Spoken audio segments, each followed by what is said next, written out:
윌튼 석유회사는 휘발유를 도매로 판매하는 회사입니다.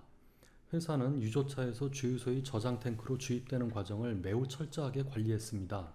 그런데 주유소의 저장 탱크에 휘발유를 공급할 때 유조차 운전자들은 트럭에 연결된 6m짜리 호스를 사용했습니다.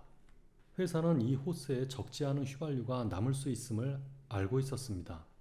즉, 탱크로부터 나오는 휘발유의 양 전체가 저장 탱크로 가지 않고 항상 11리터 정도의 휘발유가 기록되지 않은 채 호스에 남아 있었습니다.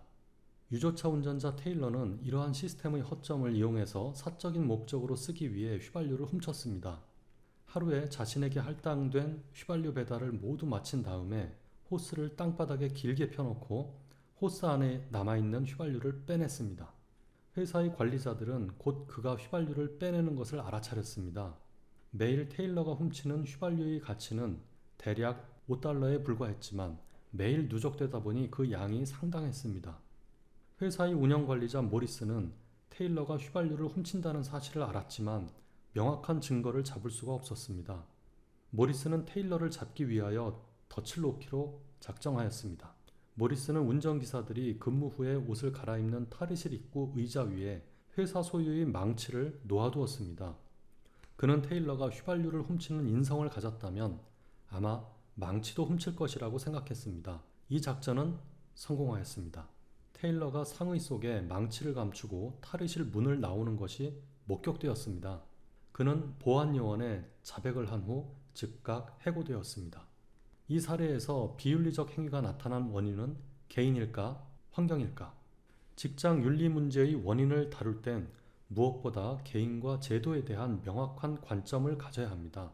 한편으로 보면 다른 정직한 직원들과 달리 기름과 망치를 훔친 테일러 개인에게 문제가 있습니다. 하지만 다른 한편으로 보면 유류 측정 시스템의 허점을 방치하고 회사 내에 좀 더 적극적인 방범 장치를 설치하지 않은 회사 측에도 문제가 있습니다. 따라서 테일러식의 비윤리 행위가 반복되지 않게 하기 위해서는 개인의 윤리성을 높일 수 있는 교육과 함께 제도적인 보완을 함께 실시하는 것이 가장 효율적인 대처 방법일 것입니다. 인간관계의 문제 역시 개인과 제도 두 가지 원인이 함께 맞물려 있습니다. 개인들이 가지고 있는 인성의 차이 때문에 서로에게 상처를 주기도 하지만 부처님 같은 인성을 지닌 개인들이 모여 있더라도 과도한 업무 스트레스를 유발하는 업무 환경이라면 관계의 문제가 터질 수밖에 없습니다. 그렇다면 우리는 어떤 자세를 가져야 할까요? 우선 나의 삶을 내가 책임지겠다는 주체적인 태도가 필요합니다. 테일러가 자신의 부적절한 행위에 대해 반성하기보다 회사의 경영 방식에 문제가 있어 실수를 했다고 주장한다면 설득력이 있을까요? 마찬가지로 인간관계도 내 입장에서 상대에게 모든 책임을 전가하는 태도로는 해결되지 않습니다. 긍정심리학의 대가 마틴 셀리그만은 다음과 같은 행복 방정식을 제시한 바 있습니다. H는 S 더하기 C 더하기 V. 여기서 H는 행복의 수준입니다. S는 이미 설정된 행복의 범위입니다.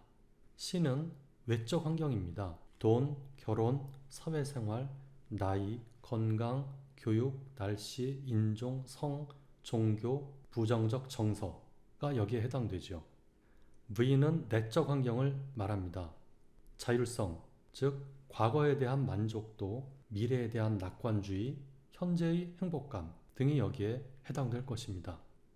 다시 말하자면 행복에 영향을 미치는 첫째 요인인 이미 설정된 행복의 범위는 유전적 속성이 강해 개인의 영향력 밖에 있습니다. 둘째 요인인 외적 환경의 경우도 개인의 영향력이 미치는데 한계가 있습니다. 하지만 셋째 요인인 내적 환경은 자기 마음을 잘 경영하기 위한 자율적 훈련을 통해 개선할 수 있습니다. 환경, 제도, 구조 같은 나의 삶에 영향을 미치는 외부의 조건들을 개선하는 노력은 현명합니다. 하지만 행복의 출발은 항상 상대를 인식하고 해석하고 응대하는 내면의 힘입니다. 그래서 종교인이나 심리학자가 아니더라도 우리는 이렇게 말할 수 있습니다. 마음이 답이다.